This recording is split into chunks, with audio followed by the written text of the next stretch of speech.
अस्सलाम वालेकुम dear students, आपका वेलकम है मेरी यूट्यूब चैनल में।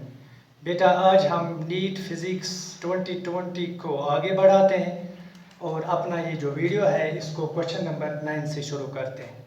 तो चलिए क्वेश्चन नंबर 9 करते हैं। A cylinder contains hydrogen gas at a pressure of 249 kilopascals and temperature 27 degree centigrade, its density is. ये जो बेटा क्वेश्चन है काइनेटिक थ्योरी ऑफ गैसेस से लिया गया है। यहाँ पर हाइड्रोजन गैस जो है और उसका जो प्रेशर है वो गिवन है और जो टेम्परेचर है वो भी गिवन है।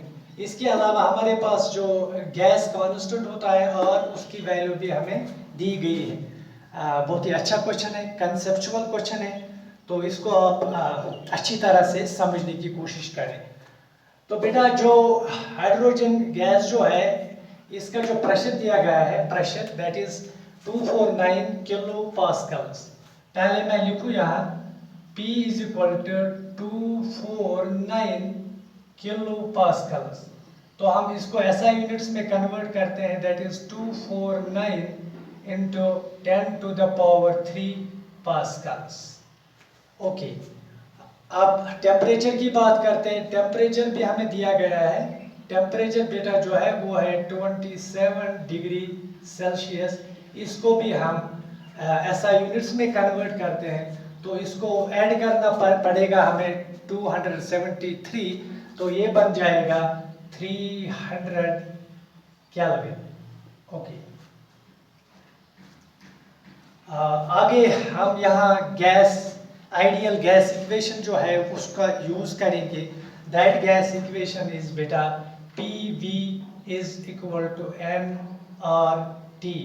आपको पता होगा by P denotes the pressure, V denotes the volume और n जो है इसका मैं जिक्र करूंगा। R जो है ये गैस कांस्टेंट है और T जो है बेटा ये है टेम्परेचर।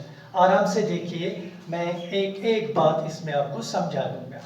तो बेटा ये जो n है ये है n जो है बेटा ये है number of moles, number of moles, यानी ये जो हमारा गैस सैंपल है इसमें जो मोल्स, नंबर ऑफ मोल्स है उसको n से डिनोट किया जाता है, नंबर ऑफ मोल्स। आगे आप देखिए जो इस गैस का टोटल मैस होगा उसको हम स्मॉल m से डिनोट करेंगे और जो इस गैस का मोलर मैस होगा उसको हम कैपिटल M से डिनोट करेंगे। यहाँ पर कई सिंबल्स यूज होंगे, तो आप इत्मीनान रखिए और फोकस कीजिए वीडियो पे, आपको एक एक बात समझ आएगी। तो M जो है नंबर ऑफ मोल्स है और बेटा जो M होगा small m that is mass of the gas, mass of the gas. Okay बेटा, और जो कैपिटल M मैंने यहाँ आपको बोला M वो है molar mass of hydrogen gas. तो M की जो वैल्यू है दैट इज 2 ग्राम्स। आपको पता होगा molar mass of hydrogen gas जो होता है वो होता है 2 ग्राम्स।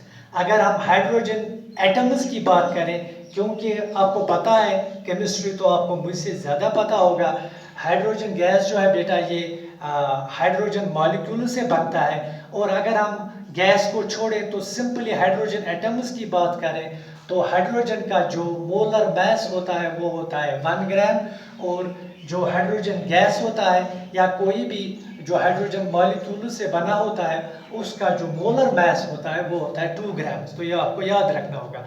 ये जो बेटा मोलर मैस है इसके मुतालिक मैं कभी वीडियो बनाऊंगा तो आपको उस दिन में ये बहुत ही डिटेल से समझा दूंगा। तो जो M है बेटा ये है molar mass of hydrogen gas and that is equal to 2 grams. यहाँ इसको भी हमें SI यूनिट्स में कन्वर्ट करना होगा, तो इसकी वैल्यू होगी 2 into 10 to the power -3 kilograms. Okay, अब देखिए आप ये जो टोटल मैस है इस गैस का, इस सैंपल का which is given to us, ये हम कैसे एक्सप्रेस करेंगे। जो M होगा टोटल मैस बेटा टोटल मास जो होगा वो होगा नंबर ऑफ मोल्स, यहाँ शायद एडजस्ट नहीं होगा तो यहाँ पर आते हैं। जो टोटल मास होगा, total mass that will be equal to number of moles into mass of one mole। ठीक है बेटा, टोटल मास जो इस सैंपल का होगा उसके लिए हमें मैथमेटिकली नंबर ऑफ मोल्स लेने पड़ेंगे और एक मोल का जो मास होगा उसको भी हमें लेना पड़ेगा। तो इससे हमें क्या है, टोटल मास मिलेगा। अब इनके सिंबल्स हम यहाँ लिखते हैं। टोटल मास स्मॉल m से हमने डिनोट किया, number of moles small m and mass of one mole जिसे हम मोलर मास कहते हैं, दैट इज 2 इंटू, वो तो बाद में लिखेंगे, फिलहाल यहाँ पर कैपिटल M लिखते हैं। तो n की वैल्यू हमें मिलेगी बेटा, n जो होगा that will be equal to small m divided by capital M। तो इस फार्मूला की भी यहाँ ज़रूरत पड़ेगी हमें। मैंने पहले ही बताया, बहुत ही अच्छा क्वेश्चन है, कंसेप्ट्स का क्वेश्चन है। तो आप देखिए इसे हम कैसे सॉल्व करेंगे। इसके बाद बेटा हमें v को यहाँ एलिमिनेट करना पड़ेगा।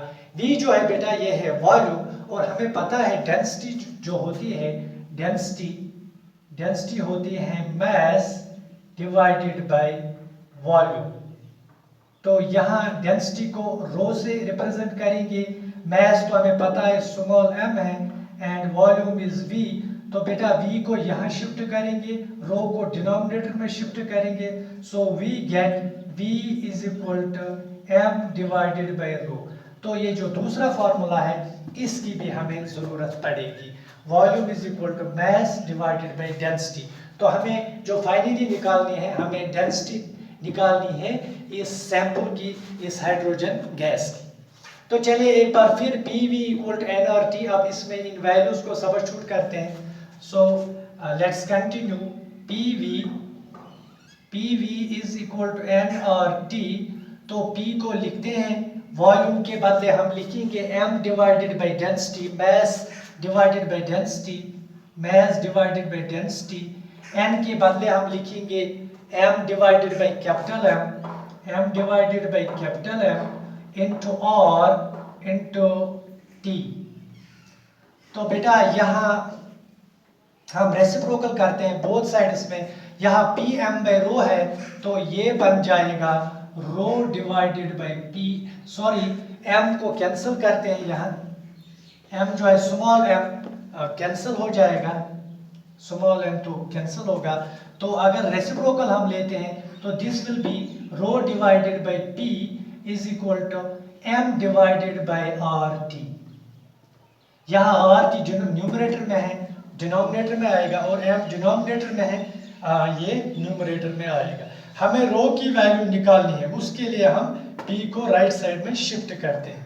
अब देखिए रो की वैल्यू क्या मिलेगी। सो रो विल बी P, यहाँ शिफ्ट होगा, this will B P into m divided by R into T। अब सिर्फ हमें इनके वैल्यूज यहाँ सबस्टिट्यूट करने। तो बेटा P की वैल्यू है 249 इंटू 10 टू द पावर 3, और R की वैल्यू हमें गिवन है 8.3 है, 8.3, सॉरी R की वैल्यू तो डिनोमिनेटर में हमें लिखनी है बेटा, M की वैल्यू लिखनी है। M की value molar mass that is 2 into 10 to the power -3, 2 into 10 to the power -3 divided by R 8.3 R into temperature, and temperature is 300 Kelvin. Temperature is 300 Kelvin. तो 10 to the power +3, 10 to the power -3 cancel हो जाएंगे, bases are same, powers are added. 2 से इसको divide करेंगे, 2 1s are, 2 15s are and 2 0s are। तो आपके पास जो बचता है वो हम लिखे यहाँ पर,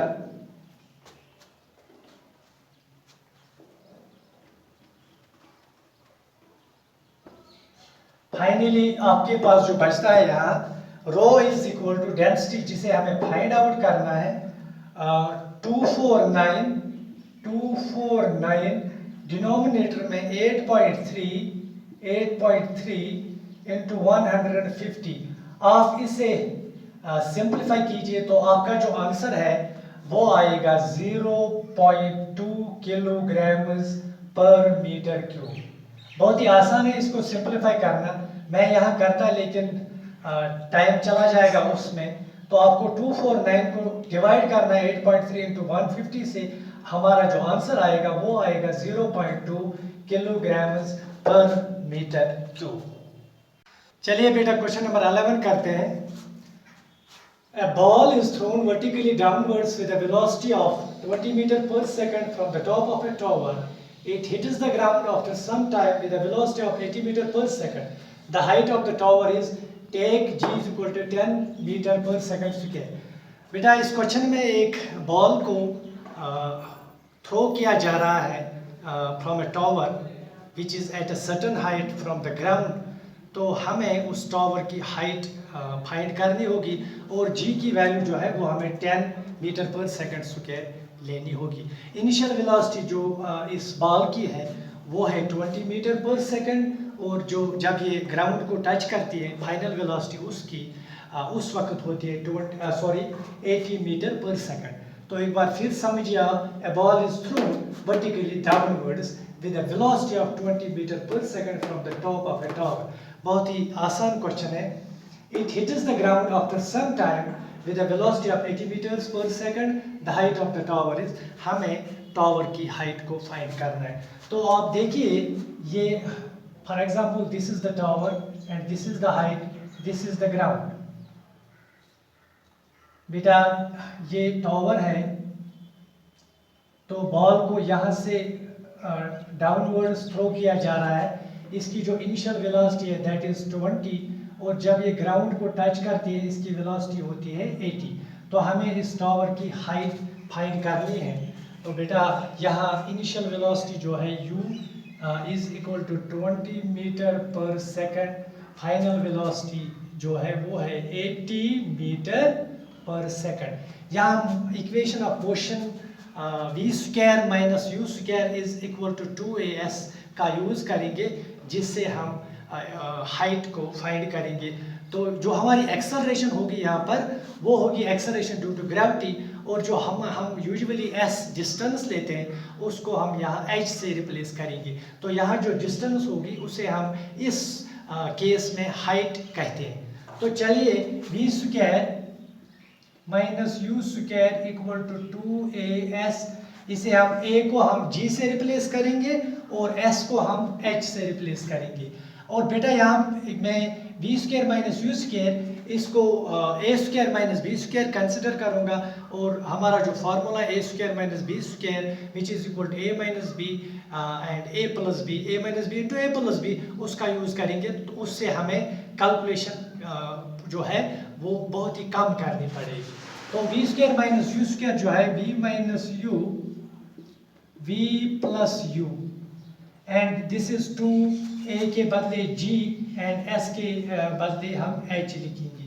तो h को हमें फाइंड करना है, 2g को डिनोमिनेटर में शिफ्ट करते हैं, h की वैल्यू जो होगी that will be v minus U and v plus U divided by 2g। अब वैल्यूज को सब्स्टिट्यूट करते हैं, v is 80 minus 20 and 80 plus 20 divided by 2 into g is 10 metres per second square.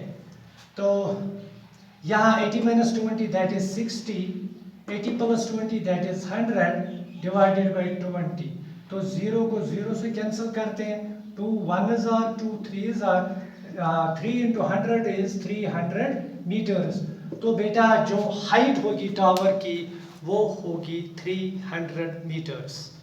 चलिए बेटा question number 12 करते हैं। Question number 12 is for the logic circuit shown the truth table is. यहाँ हमें एक लॉजिक सर्किट दिया गया है। आप देखिए लॉजिक सर्किट जो है वो गिवन है और हमें इसकी जो ट्रुथ टेबल है उसको यहाँ बनाना होगा। तो बेटा इसमें जो इनपुट्स है A एंड B है, इनपुट्स का मतलब होता है जो आप सर्किट को जो वोल्टेज सप्लाई करते हो उसको हम इनपुट कहते हैं। तो आप सर्किट को जो लॉजिक सर्किट्स होते हैं या लॉजिक गेट्स जो होते हैं उनमें जो इनपुट होता है वो या तो हाई होता है या लो होता है। हाई वोल्टेज जो है या लो वोल्टेज जो है, हाई को हम बेटा 1 से डिनोट करते हैं लॉजिक सर्किट्स में और लो को हम 0 से डिनोट करते हैं।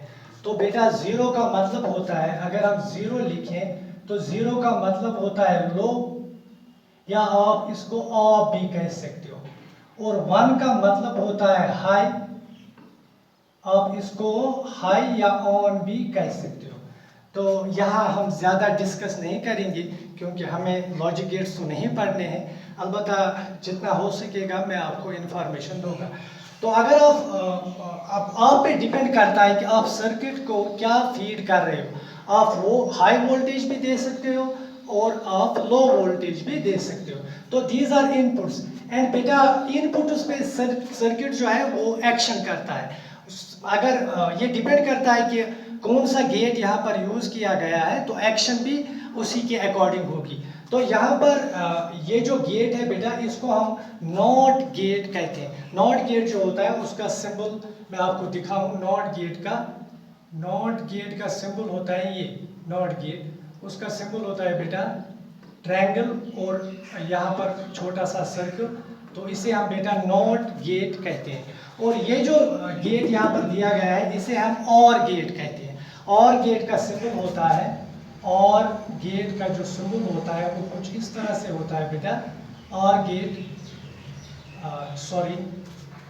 और गेट का सिंबल वो इस तरह का होता है। तो बेटा ये जो है ये और गेट को डिनोट करता है। तो जैसा यहाँ पर गेट्स यूज किए गए होते हैं तो अकॉर्डिंगली हमारा जो इनपुट है वो चेंज होता है और हमें फाइनली जो है वो आउटपुट मिलता है। अब डिपेंड करता है कि गेट्स कौन से यूज किए गए हैं तो उसी के अकॉर्डिंग हमें आउटपुट मिलेगा। अब हम अपने मेन मकसद पे जो क्वेश्चन है उसकी तरफ आते हैं। हमें ट्रुथ टेबल इसकी बनानी होगी।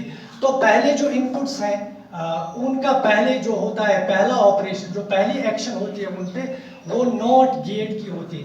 तो नॉट हम किसी इनपुट का नॉट हम उसके ऊपर छोटा सा बार लगाते हैं तो उसको हम नॉट कहते हैं। फॉर एग्जांपल अगर आपका इनपुट ए है तो अगर आपने यहाँ पर ये छोटा सा बार यूज किया तो ये रिप्रेजेंट करेगा नॉट ए। नॉट ए आप इसको नेगेशन भी कह सकते हैं, नेगेशन। तो एक तो ये, और अगर हम नॉट ऑफ नॉट ले यानी नेगेशन ऑफ नेगेशन, क्योंकि बेटा ना का ना होता है हाँ और हाँ का हाँ होता है नहीं, तो यहाँ पर जो नॉट ऑफ नॉट होता है मतलब नॉट का मतलब नेगेशन का नेगेशन लेना, तो वो हम ऐसे डिनोट करते हैं लॉजिक गेट्स में A double bar, that means not of not, negation of negation, and that is equal to A. ये भी आपको याद रखना होगा। अगर हम ट्वाइस नॉट लगाते हैं तो या ऐसे भी आप कह सकते हो, अगर हम 0 देंगे इनपुट और उसका उस पर एक्शन करेगा सर्किट तो वो सपोज बन जाता है 1, यानी कि उसका नॉट 0 का नॉट होता है 1, तो 1 को फिर से सर्किट नॉट पे चेंज करता है तो वो फिर से बन जाता है 0। तो 0 पहले नॉट गेट की वजह से 1 बना, फिर अगेन उस पे नॉट गेट ने एक्शन की और फिर वो 1 फिर 0 बन गया। तो यही होता है A double bar is equal to A. तो ये कुछ बातें आपको याद रखनी होंगी। और एक इम्पॉर्टेंट बात जो है वो ये है कि हमें इस क्वेश्चन को सॉल्व करने के लिए डी मॉर्गन का एक लॉ यूज करना होगा। डी मॉर्गन का लॉ है बेटा, एक बार फिर ये जो नॉट गेट होता है उसका सिंबल मैंने आपको बताया और उसको इनपुट उसका कैसे रिप्रेजेंट करते हैं वो भी मैंने यहाँ पर बताया। और जो और गेट होता है उसका बेटा उसको हम प्लस या और से डिनोट करते हैं। तो और गेट और जो होता है बेटा उसको हम डिनोट करते हैं या तो प्लस से या आप ओ और भी यूज कर सकते हो। और जो एंड होता है सर्किट्स में लॉजिक गेट्स में उसको हम डॉट से डिनोट करते हैं या आप सिंपली एंड भी यूज कर सकते हो। तो ये तो है इस बूलियन अलजेब्रा की लैंग्वेज है या लॉजिक गेट्स की लैंग्वेज है। तो इसको आपको ज़रूरी समझना होगा ताकि हम इस सर्किट को सॉल्व कर सकें। तो डिमॉर्गन का मैंने अभी बताया, डिमॉर्गन का एक लॉ यहाँ यूज़ करना पड़ेगा।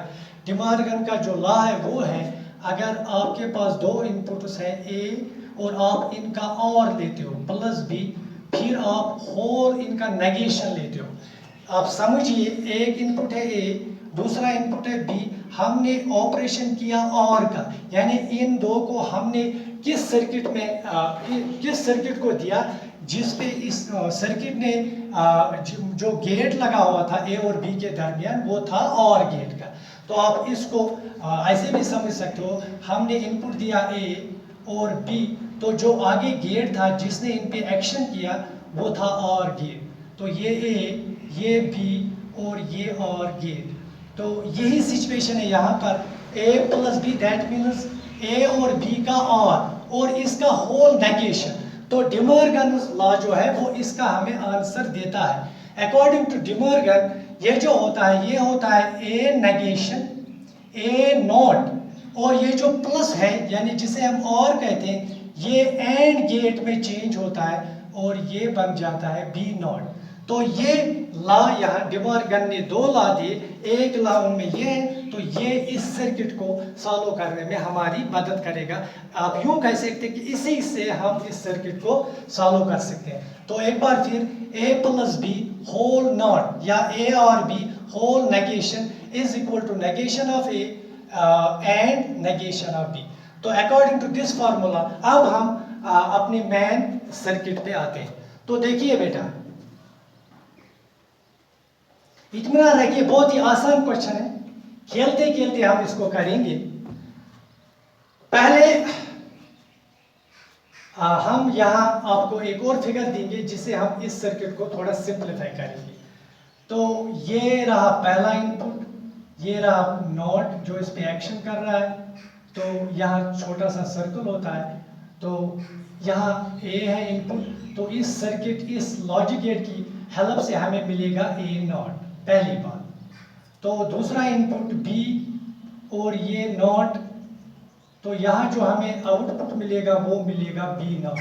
फिर इन आउटपुट्स को हम फिर से एक और गेट में फीड करते हैं, तो वो गेट है बेटा आगे, वो और गेट है, और गेट। तो हमें जो आउटपुट मिलेगा, तो यहाँ पर ये छोटा सर्कल बेटा है, ये कहता है हमें कि ए नॉट और बी नॉट को आपने किस में फीड किया, और गेट में। फिर फाइनली हमें ए नॉट और बी नॉट का जो और होगा, यानी जो प्लस होगा या और होगा, उसका हमें फाइनली नॉट लेना है। तो हमें जो आउटपुट मिलेगा वो होगा वो आउटपुट y इक्वल टू, अब देखिए यहाँ पर फाइनल सेटअप है, इसको हमें जरूरी समझना होगा किसी भी कीमत पे। तो जो आउटपुट मिलेगा बेटा, यहाँ मैं लिख रहा हूँ, जो आउटपुट फाइनली मिलेगा y इक्वल टू, पहले ए नॉट था, फिर बी नॉट था, और इनका हमें और लेना है प्लस बी नॉट। तो ए नॉट ये और गेट यानी प्लस बी नॉट, तो फाइनली हमें इनका जो है वो इनका होल नॉट लेना होगा। ए को हमने फीड किया और नॉट गेट को, तो हमें मिला ए नॉट। बी को हमने फीड किया नॉट गेट को, तो हमें मिला बी नॉट। ए नॉट और बी नॉट को हमने फीड किया दिस और गेट को, तो हमें मिला ए नॉट प्लस बी नॉट। तो ए नॉट प्लस बी नॉट को हमें फिर से नॉट गेट को फीड करना पड़ेगा, तो हमें मिलेगा A not plus B not का होल नॉट। तो इसी को हम सॉल्व करेंगे और हमें final answer in the form of truth table मिलेगा। तो चलिए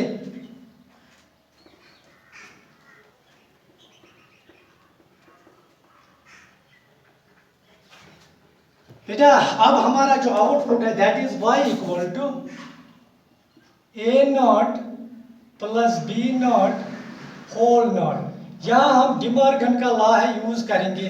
तो अकॉर्डिंग टू डिमॉर्गन, आपको डिमॉर्गन क्या कहता है, आपको इसका एक तो कहता है कि इसका नॉट ले लो, इसका भी नॉट ले लो, और जो प्लस है ये डॉट में कन्वर्ट हो जाएगा। तो हमें अकॉर्डिंग टू डिमॉर्गन क्या मिलेगा, ए का डबल नॉट मिलेगा, ए का डबल नॉट मिलेगा प्लस जो है कन्वर्ट होगा डॉट में तो बी का डबल नॉट भी मिलेगा। तो बेटा यानी अकॉर्डिंग टू डिमॉर्गन ये जो और गेट होता है ये एंड गेट में कन्वर्ट होता है।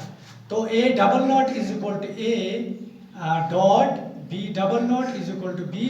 तो बेटा हमें जो फाइनली मिला वो हमें एंड मिला। तो अब हम इनपुट देंगे और हमें आउटपुट मिलेगा।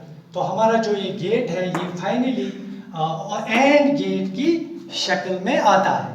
तो देखिए अब ट्रुथ टेबल, ट्रुथ टेबल में आपको लेना होगा इनपुट्स और output, input A input B. तो यहाँ पर आउटपुट क्या मिलेगा आपको वो देखना होगा।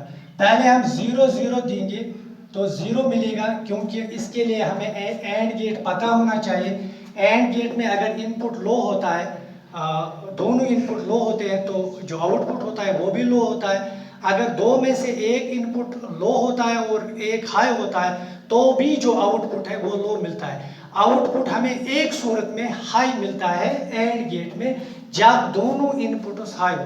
When both the inputs are high the output is high in case of AND gate। और in case of OR gate अगर एक इनपुट हाई हो दूसरा इनपुट लो भी हो तो भी हमें OR गेट में आउटपुट हाई मिलता है। तो AND गेट में याद रखना है कि दोनों इनपुट जो है हाई होने चाहिए तभी हमें आउटपुट जो है वो हाई मिलेगा।